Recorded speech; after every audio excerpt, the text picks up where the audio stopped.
is Upbeat with beatboxer, musician, speaker, and show host, Parker K.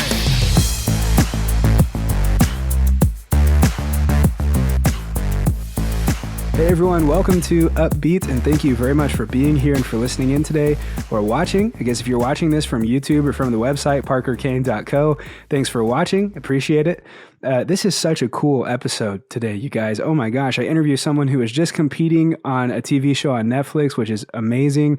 And, you know, I've never said this before on the podcast, I don't think, but I'm a huge fan of reality TV competition shows like CBS Survivor, Big Brother, the new one on Netflix called The Circle. I love shows like that. I think they're fun, they're fascinating, they're interactive. I love the strategy that goes into it. And of course, we all got to love the drama that they drop in those episodes, right? Well, today's guest is, and before I say it, sorry to leave you hanging. I mean, I'm sure you can tell from the title or the picture on the website or whatever, but I wanted to first get this out of the way. Here is your official spoiler alert. A bit of a spoiler alert. Because if you have not seen season 2 of The Circle on Netflix, then what I'm about to say is a spoiler. I'm sure we drop spoilers all throughout the episode. So there's your official warning, okay? Today's guest was a finalist on season 2 of The Circle on Netflix, which is the newest season, and it's out now, so definitely go check it out. And if you haven't seen season 1 either, that's another one that I'd highly recommend. But today's guest is Lee Swift, and he played in The Circle as a catfish character named River. And we get into this more, like kind of how the show works as we go through this interview. But the basic rundown is it's a social experiment TV competition show with a $100,000 prize at the end.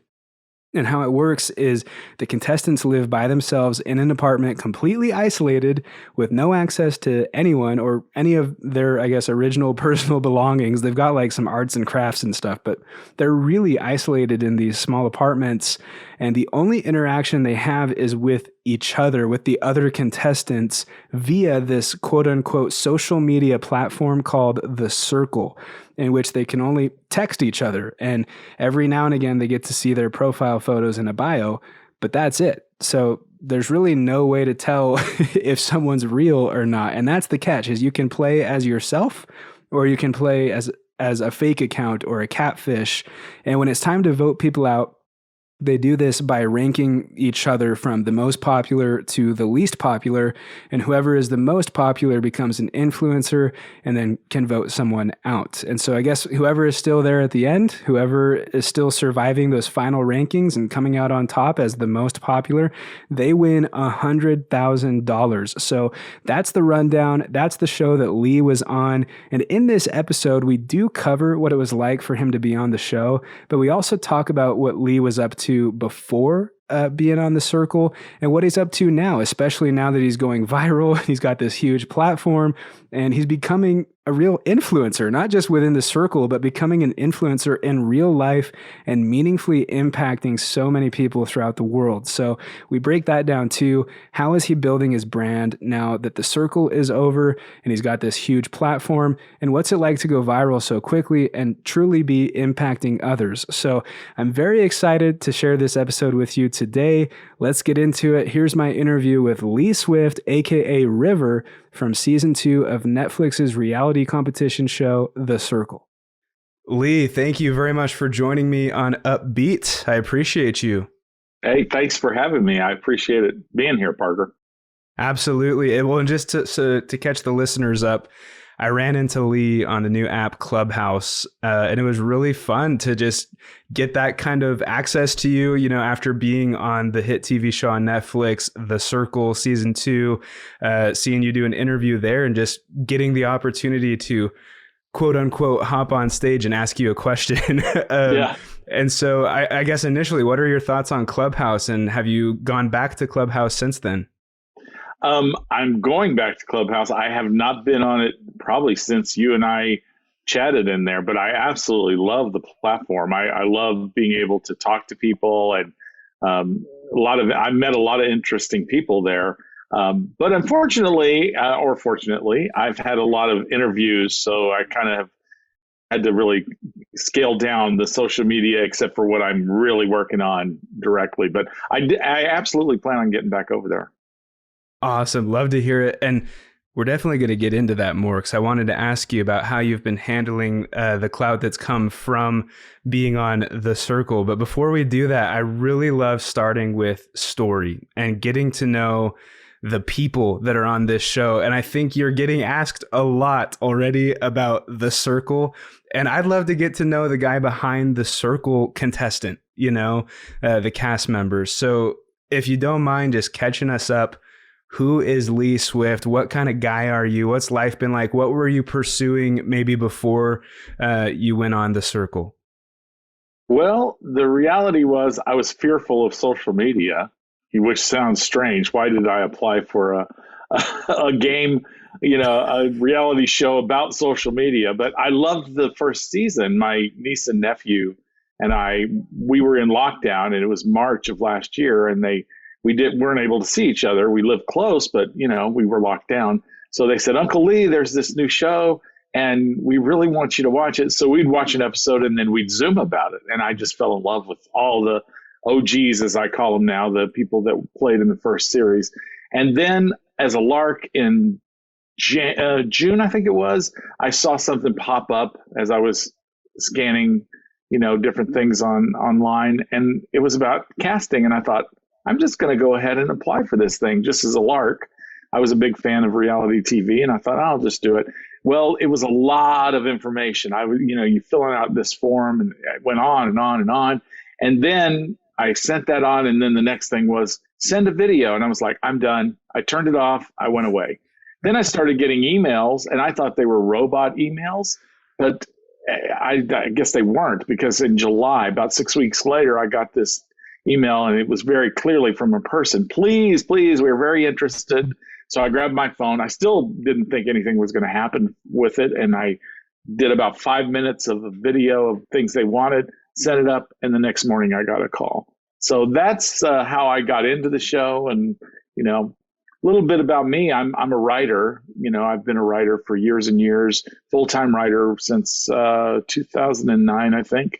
But I began writing with my sister, who we wrote screenplays and television scripts. We got optioned, but we never had anything made. But we were right on the verge with the project that we had.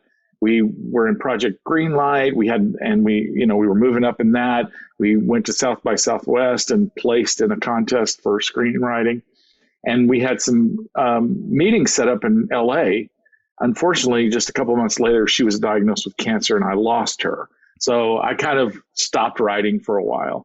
That's a long answer to your question, who is Lee Swift? But maybe that helps. Well, it definitely does. Well, and the thing is, with an open-ended question like that, is it sets the tone for where we're going to go, which I love. But also, it really can't, like, that question. Honestly, we could have a whole episode on just who is Lee Swift and what all have you done so far? What kind of books have you written? Those kinds of things. Sure. And I do want to get into some of that. First of all, just like, is writing like your number one passion? And if so, why? And then also maybe some of your favorite things that you've written or some that you've got out, because I know you've got some new books out too. So feel free to talk about those as well. Sure. Writing is always going to be a part of what I do. I actually, the story that I left off with, which is I stopped writing. I went into corporate America. I met a very good friend of mine, Shayla Black, who has since become a New York Times bestselling author. And she and I would go to lunch and talk about writing. I wasn't writing anything at the time. And I said, I'm a collaborator, blah, blah, blah. Well, she kept saying, you need to write something. Finally, she said, there's this new genre, erotic romance for women, that's really getting hot. And this was pre 50 Shades of Grey. And I said, well, I'm a gay guy. What would I know about, erotic romance for women? She said, just write, damn it. So I wrote the thing. She kind of helped me through it, and it sold. So that was kind of the start of it. And that's hence the pen name. I'm contractually not allowed to say what that name is. I've written 39 books under that one. And that's what made me a full-time novelist. I never really wanted to be a novelist. It's a lot harder work I guess they're all hard, but it's very lengthy. You're both the set director and the casting director, and you're everything in it. And so I always like scripts because I like having that collaborative energy. So that's really where I'm going back to. I do have a new book out called Gabe's Story, which is a gay romance, kind of light. It's not highly erotic. And then the book that I'm very proud of, which actually was optioned a couple times for through a producer for film, was called More Victi's Blood. And so I'm very proud of that one. It's a supernatural thriller. But wonderful. I'm going to have to check that out. Well, and you also have another one, I think, that you're planning, right? With based off of what you did on The Circle, River Story. Are you still doing that? I have not had time. I wrote a few notes about it. But I've actually, and this just happened today, to be honest, I'm actually thinking about changing from being a novel and doing a film about it, because I think there's enough meat in this character that I created, which is loosely based on my experiences at 24 and then fictionalized for plot and driving energy. I think there's a movie that could be done. So I think I'm going to make it a script instead of a novel. Well, yeah. And hey, that just happened today, by the way. You're the first one I've told that to. That's amazing. And I was going to say, now you've got this in with Netflix, hopefully, right? Cool. Cross your fingers. I've pitched to them before with a producer friend of mine named Gina Goff. She just did a film called Senior Moments with William Shatner and Christopher Lloyd, Gene Smart. And we've pitched. We've gone in, had meetings with other ideas, but I'm hoping that now that I'm part of the Netflix family, maybe they'll pull the trigger on something. I hope. Yeah, that's wonderful. And a lot of what you do, this is what I think is so important to highlight. You're inspiring people. It's not just that, you're a face, you're on TV, you write cool books. It's that you're helping people and there's real impact being had. And so I want to ask too, with this new kind of skyrocketing experience that you've had with The Circle, have you been surprised to see the kind of impact, like not just like you've made some people feel kind of cool, but like real impact that you've had that came from such a kind of upbeat, fun TV show? That's a great question. I have had so many direct messages from people of all strata of humanity that I've had older people saying, well, I realize now I don't have to give up on dreams. I've had LGBTQ people, young people in particular, but all ages that have said, I came out because I was watching you on the series, all kinds of stories like that make me feel really good. I've even had a lot of, believe it or not, straight people that are saying, I don't know any LGBTQ people, but you're making me want to learn more and help. So I'm very proud. I don't know why that happened. I'm very happy that it has happened. And then a lot of people are just saying, I love your positivity and, your outlook on life. And so that's good. That's good for me. It is. Well, and I think you really brought, there were obviously all the other contestants did this too. I think the Circle does a great job with their casting, but you really brought like this inclusive, upbeat, happy attitude to The Circle, as did a lot of the other contestants.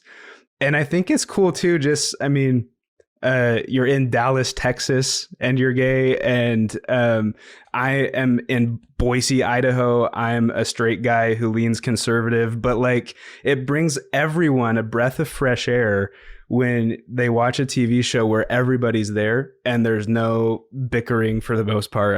Terralisha and Savannah, that kind of stuff. But for the most part, it was just people getting along and having fun, which is what the world needs more of. Sure. And I think the LGBTQ or diversity is not a liberal or conservative issue. I think a lot of people try to make that, but especially people your age, they don't see it that way. There are definitely political leanings one way or the other, but I think young people are not looking at that anymore. They look at conservative for other issues, not who somebody is. And I think for me, being in The Circle and and being around all those young people, I really am very hopeful for the future, because I think we're going to go in a good place because you guys are going to be holding the reins, honestly.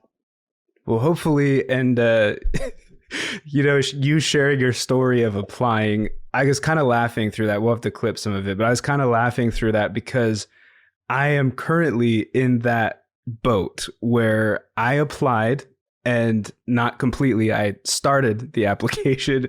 It got to the video part. I was like, no. Oh my gosh. And I literally stopped. And then I got an email, which seems like an automated email that's like, hey, like, we noticed you stopped in the middle of your application, like, keep going.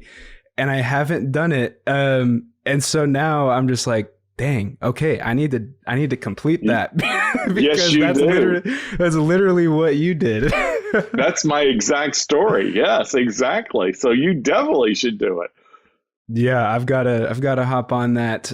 What would you say to people who, and this is definitely me asking for me and anyone else who might be feeling the same, but what would you say to people who maybe have this like deep insecurity or fear and of like going on the show and putting themselves on blast like that? Well, it's not for everybody. I mean, because you are being filmed 24/7. And then when you're putting your image in the control of the editors, the producers, the directors, and you're hoping they present a good story, because they're only able to use such a fraction of what you have. But for me, it has been all upside. I was nervous going in. We were in COVID. I was nervous about that. I was nervous about being around young people, but I've got forever friends out of this show. And also this huge platform's been given to me. I had like, I think 109 Instagram followers, and now I have 110,000 as of this recording. So I'm like, and that's in like 4 weeks or something. So it's a really plus on that point. I will say, go ahead, just do it. If somebody's interested in doing it, just do it for the exercise of you put a lot of personal stuff down. I'm sure all that stuff, and it makes you focus on who you are and think about that. And then the video, you're kind of giving yourself an image. But there's a lot of people applying, so the odds are really slim. Do it for the fun. And if it happens and you strike lightning, be thankful for that, because that's what I feel, and they're great people, and know that it's a long process. You're going to be called and talked to if you move forward, and just have fun with it. Hashtag JFTF. That's right. I live by that. I live by it, man. Just for the fun. That's right. Love it. Absolutely love it. And you mentioned, again, the skyrocketed growth. Like, how has it been, with the overwhelming DMs, going from probably not having as many DMs to having tons of DMs? Almost no DMs. You maybe one, and it's usually from a relative, So I am reading every single DM because I don't want to miss anything.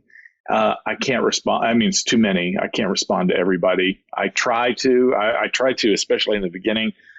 That's becoming more and more difficult, but I am responding to a lot. I spend at least 4 hours a day just reading messages, because I think it's important to be connected, and people are taking the time to send me something. And I know how I feel when I send something and I know it's going into a black hole, somebody that's a celebrity that I like, saying I'm a celebrity is so weird anyway, but somebody I like, and I know they have a huge number of followers, probably not going to respond.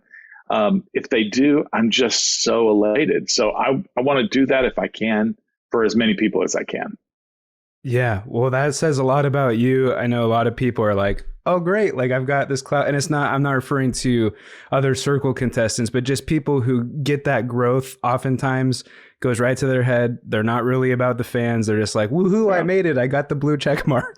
And so it says a lot about you to be able to have that desire to want to respond to everyone. You probably already know this, but I'll give you a quick kind of tip if you're cool with that. I will take any tips, believe me. I didn't know this for the longest time. I don't know how long it's been there, but Instagram has a microphone button in the message where you can do voice memos. And so I don't actually type almost at all in any of my DMs. I just do a fast voice memo, say, oh yeah, hey, thanks so much. That means the world to me. I hope you're having a great day. And doing something that fast, I mean, it's like a cameo too, because basically it's more meaningful to the viewer anyway when they get a message that was you speaking to them. And so there's like that deeper connection, and it's easier and faster for you. You know, I've done some of the voice memos, but I didn't even think about the speed of it, because I've done it because I felt like I had more to say than just a typed message. But you're right. I could just, great tip, taking it away. It's great.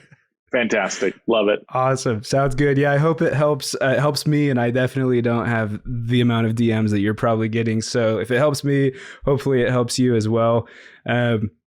And then, yeah, we haven't talked a ton about the circle yet. I do want to share a little bit more about that with those listening in. And maybe if people haven't checked it out, like, I'm a huge fan. I watched it with my mom. You, by the way, were our favorite contestant. So thank you. It's amazing that I was able to get you here for the podcast. So thank you for your time. But if people haven't checked it out, like, go watch The Circle. If you've never seen it, watch season 1 and season 2. It is a great TV show on Netflix. And so, Lee, I'd love to get your experience, like, overall, like, I'm sure there's so much to say, but just real briefly, like, what was kind of the process like, and overall, what was your experience like with The Circle? Do we want to steer clear of spoilers, since some people probably haven't seen it? I mean, we can do that. Whatever you say. Okay, yeah. We'll try to do that. Okay. So the show, for those that don't know, is really kind of a social media experiment with $100,000 at the end.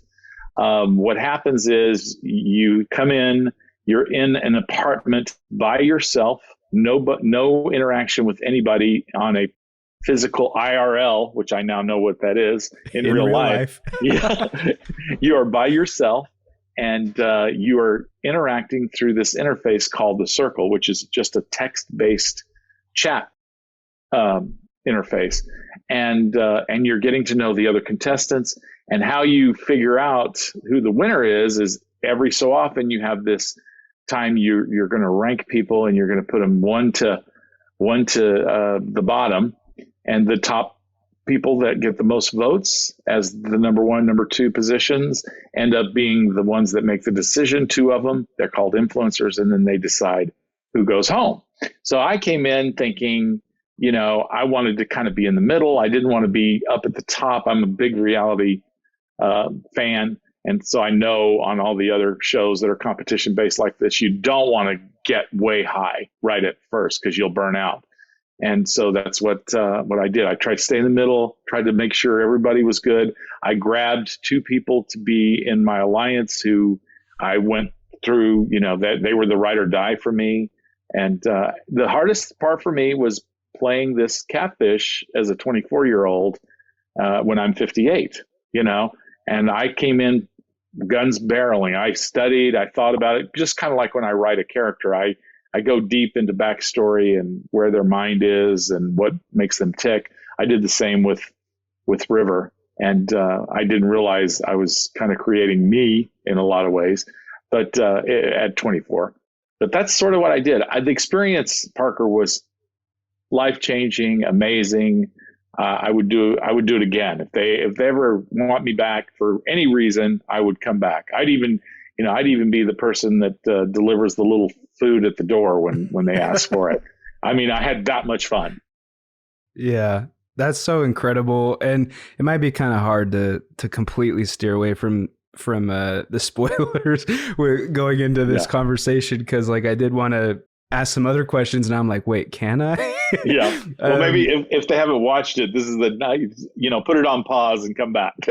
Yeah. This is the warning that there might be some spoilers. But even if there are spoilers, it's still such quality entertainment. Oh my goodness. The way that the show pieces everything together. It's hilarious.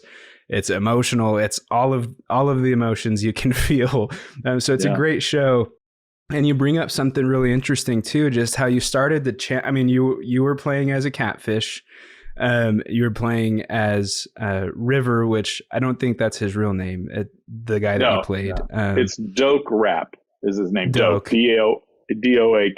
Wow, And such a cool name. Yeah, and a cool guy. I mean, I've had people ask me, "Are you guys really friends?" We really are friends. In fact, we're going to do an appearance together this Saturday at an event. So yeah, we're buddies, and you can follow him. It's Avengers_Assemble21 on Instagram. I can't remember his TikTok. It's different, but that's love his handle. I do too. I think he's just cool. Yeah, absolutely. But it's interesting. You were playing as him, and you started channel like I don't know how to say this. I mean, a younger version of yourself, but maybe even just like a deeper kind of inner version of yourself. And there's like a lot of self-reflection taking place. And I do think that happens to a lot of the contestants, especially the ones playing as catfish. They start to still play as themselves even through their catfish. So it's interesting, this social experiment, how eventually in some way everyone is playing as themselves. They can't like keep up the manipulativeness. Yeah, I think that's true. I think especially if you're going to go far, some of your own personality is going to get into that character. I do think in reality, as I've learned more about social media, everybody catfishes a little. We always put forth our best foot, we all, and I guess we do that in social interactions in person, but we're all kind of working on our image, making sure it's good. But I think if you have authenticity behind that, if you put on a little makeup or you watch what you say just a little bit, just to be appropriate, I think that's fine. But let yourself out on social media, and I think you'd be surprised how many people you can connect with. Yeah, that's very true. Because I'm sure a question you've been asked a lot is, do you think things would have changed very, very much if you played as yourself and not as a catfish? And that kind of is reflective in the answer you just gave, or the insight you just shared. We'd all be surprised how drawn people are to us just by being ourselves.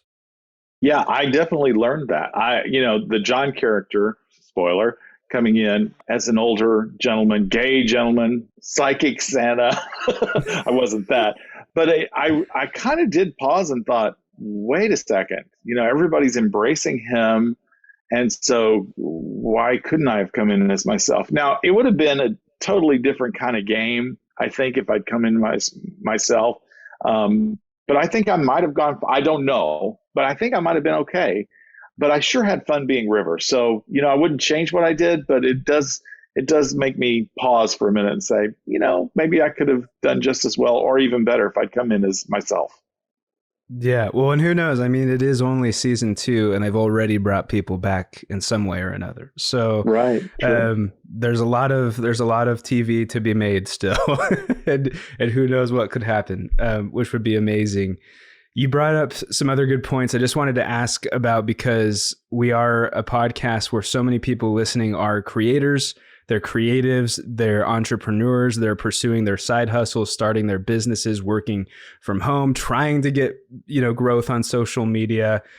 Maybe I'm not even allowed to ask this question. You can tell me if I'm not, but with agreeing to be on a TV show like The Circle, do you still have a lot of freedom to pursue your own endeavors, or do you have to be kind of attached to The Circle from here on out? Of course there's a contract, but no, I'm already doing my side hustles. I've sold some t-shirts of my drawings, and that's actually, I'm shocked at how many people want that of the other players, because they're silly drawings, but people apparently, and I'm talking to young people, are thinking, oh, these are so cool. I'm like, okay, who knew? But I'm doing all kinds of things. I think, of course there are limitations for a little bit, other TV shows and things like that. But yeah, I feel very free to do what I want to do. And if I step out of, if I start coloring outside the lines, I'm sure Netflix will say, hey, wait a second. But they're very generous. They've been very kind and a great partner, and Studio Lambert, who was the production company, have been amazing. Awesome. Yeah, that's so cool. I see that's something I really respect. I went viral. I don't know if you know this about me, but I went viral in 2015 beatboxing with a McDonald's cup, and it went on to get over 1 billion views on Facebook, which was insane. And My God. so I got a McDonald's commercial. I had a bunch of TV appearances. I had America's Got Talent recruiting me, The Voice recruiting me.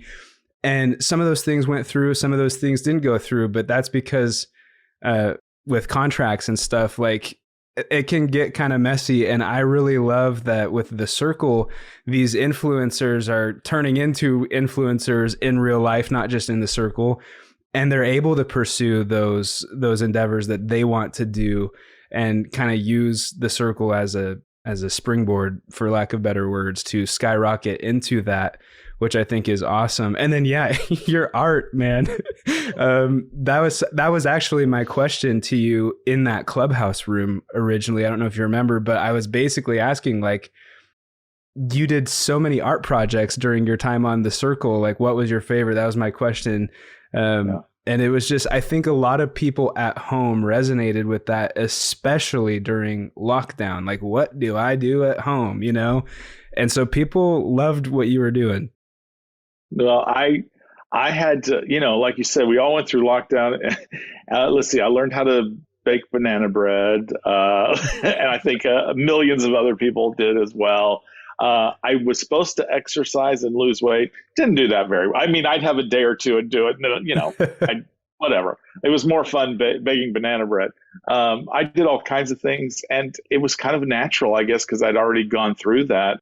As opposed to the first season, they went in when they were filming. There was no lockdown, so this probably harder on them than it was on us because we'd all been through it. And so I did the art projects primarily because, on the circle, on the screen, the pictures of my other castmates, they're only up there for a short amount of time, before a circle chat or whatever, something's going on. And then the rest of the time, it's the circle going around.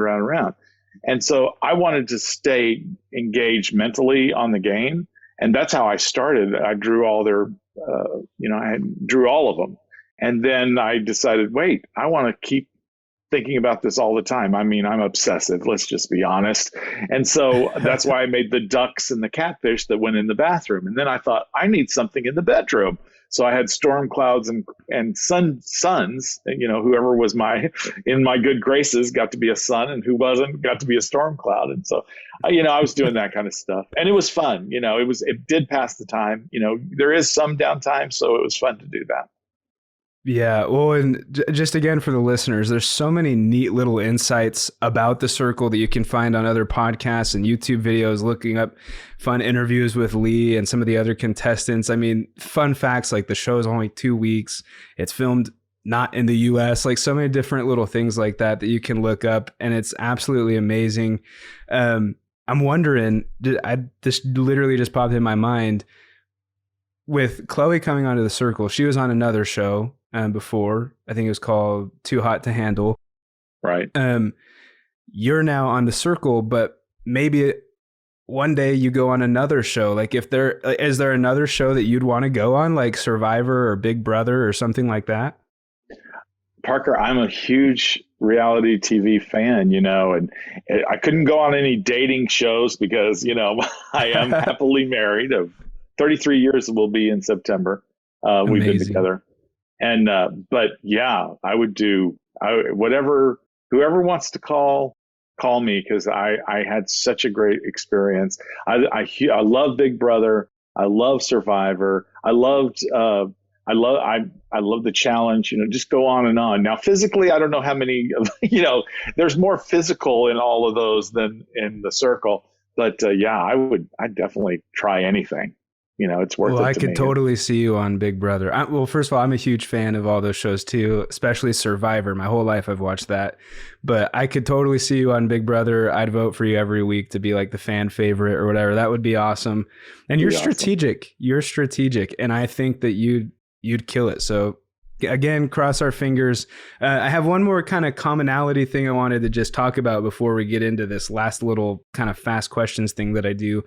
Okay.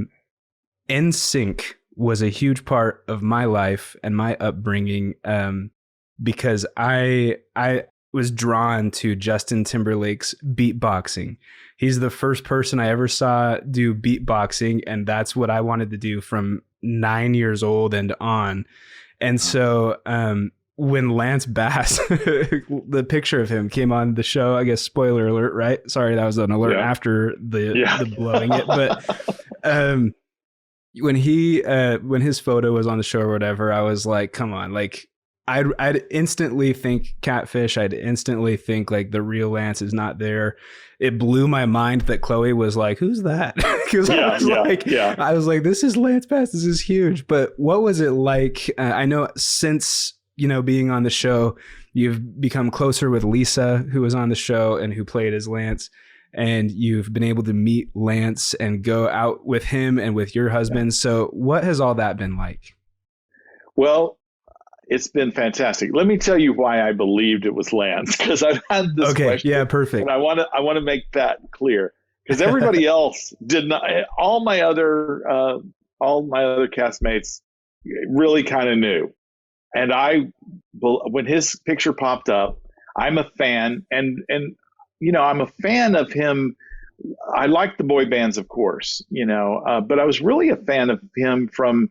He was on Sirius XM. He has a podcast, and I love the discussions that he had about all kinds of things, whether it be pop culture, politics, whatever. He had a great group. It was fun to listen to. That's where I really became a hardcore fan. When it popped up, I knew that he was this is my thought process. He loves reality TV, just like I do. We're in COVID lockdown, so he may not have a lot going on, and it's a short amount of time to commit to. And Netflix can't use his image without his permission. So I was just sitting there. That's all the thinking I had. And then I thought, hey, I could take him all the way to the end and nobody's going to give him the money. Yeah, no one's going to vote for him. So that's one less person I have to beat. So that was my whole strategy and thinking. I should have thought, hey, it could have been somebody that knew him like Lisa, but it just never occurred to me. I really believed it hook, line, and sinker. And then meeting him, amazing person. He's warm and charming. His husband's Michael is incredible and very talented in his own right, and hope to get to see them again. Stephen and I both thought they were adorable, wonderful. That's so cool. And Lisa, I don't know her, never met her, but I could just tell she's a saint. She's got to be so cool. She is everything you can imagine. Just she is so genuine, so sweet, and I adore her and would do anything for her. She's great. And go check out her new podcast. I hope you don't mind me saying that, but she's got a new podcast, and I think she's going to crush it. Not at all. Yeah, no, I was going to ask you after we stopped recording, but I was going to ask you if some way to connect with her, because I'd love to have her as a guest and then put her podcast on blast and see if I can't get her some shared listenership. I think that would be incredible.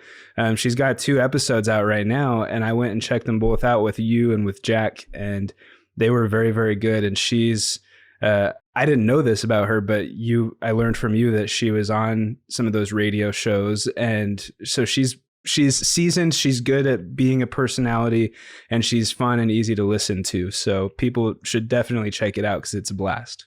I will make that happen. I will do an introduction for you and her because I think you guys would hit it off great.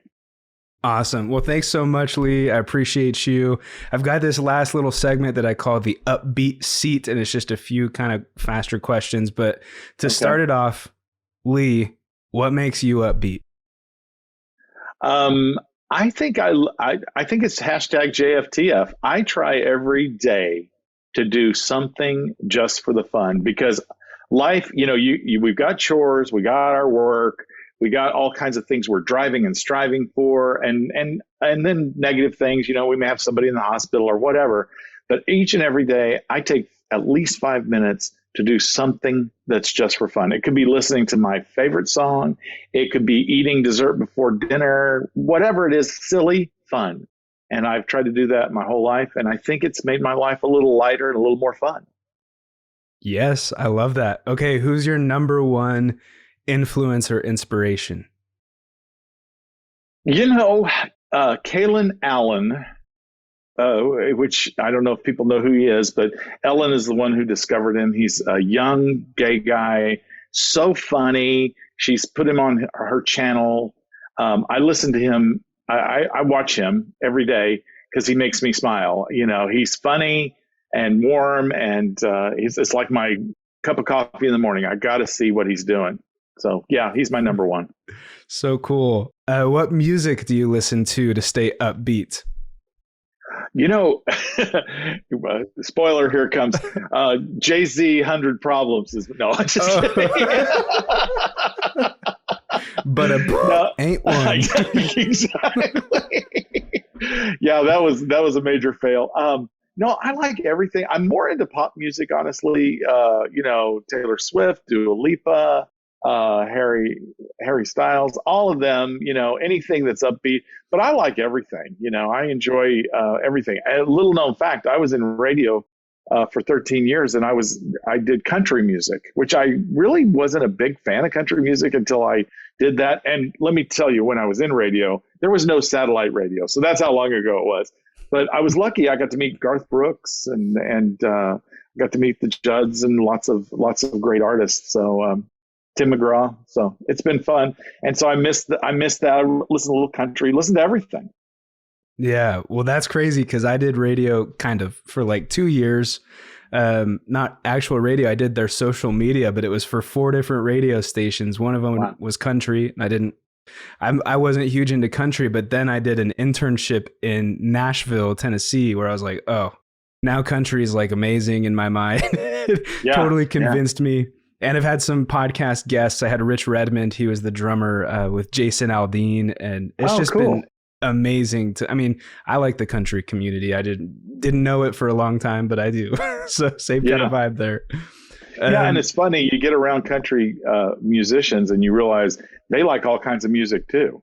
People think they're all in this little, silo, but they're musicians first and they love all kinds of genres. So yeah, I like them a lot. Awesome. Do you have any favorite TV shows right now, I guess, other than The Circle? The Circle. I've only watched it once and I don't think I'll ever watch it again. I'll watch season 1 for sure. And when the new season comes out, I'll watch that. No, as far as a scripted show, I'm really liking, what is it called? Golly, I'm gonna forget. I like The Equalizer with Queen Latifah. She's amazing in that. I'm watching that. And then there's another show called Debris. I've been watching that and I like it because I have, again, like my music, I like a variety of kind of TV shows. And then I'm watching The Crown again on Netflix and, and I love Bridgerton. So give them a shout out for a little bit for the Netflix series because they're great too. So awesome. Okay. Last one here. What is your favorite word?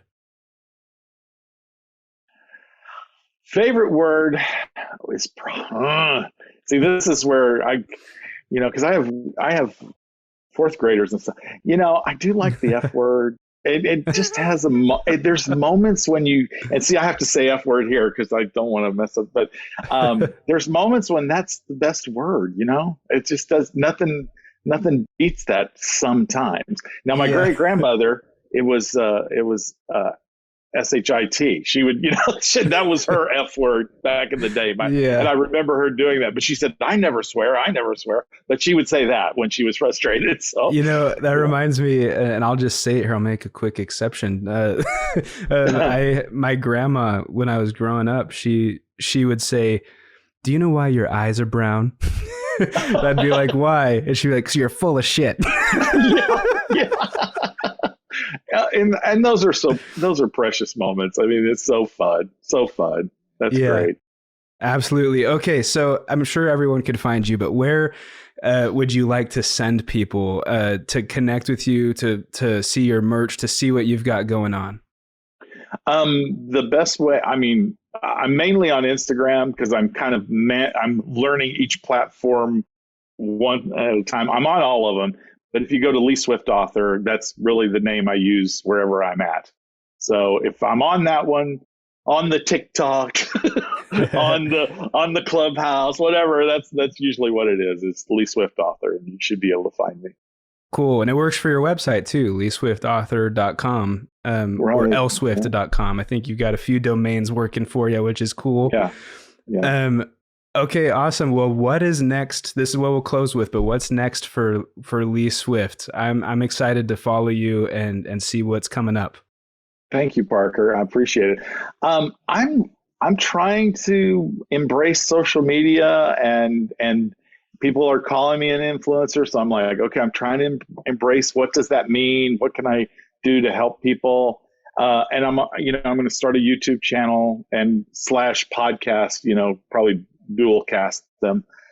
That's kind of what I'm doing. And then on the writing front, I am working on ideas, because I really do want to, I've had such a good experience with Netflix. I'd love for them to buy something that I write.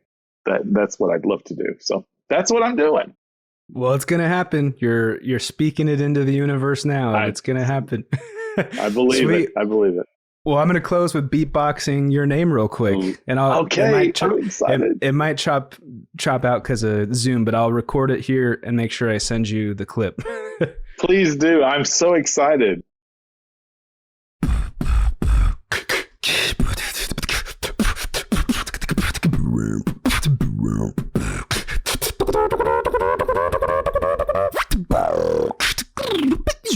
Yeah, look at this with Lee Swift.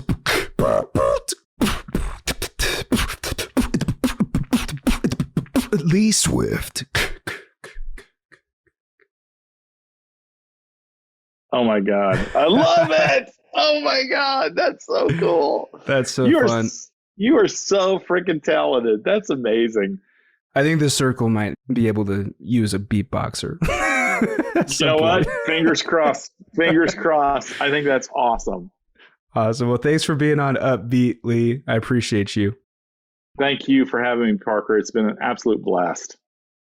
So there you have it, my interview with Lee Swift. And of course, we'd love to connect with you. You can find me on my website, parkerkane.co, parkerkane.co, and Lee on his website, leeswiftauthor.com, leeswiftauthor.com. If you enjoyed the episode, guys, or got value from this episode, then please share it with a friend and leave an upbeat review. Or if you're watching this from the website or from YouTube, then leave a comment down below and let us know what you got from this episode. That is always super appreciated. You guys are the best. I'll see you next week.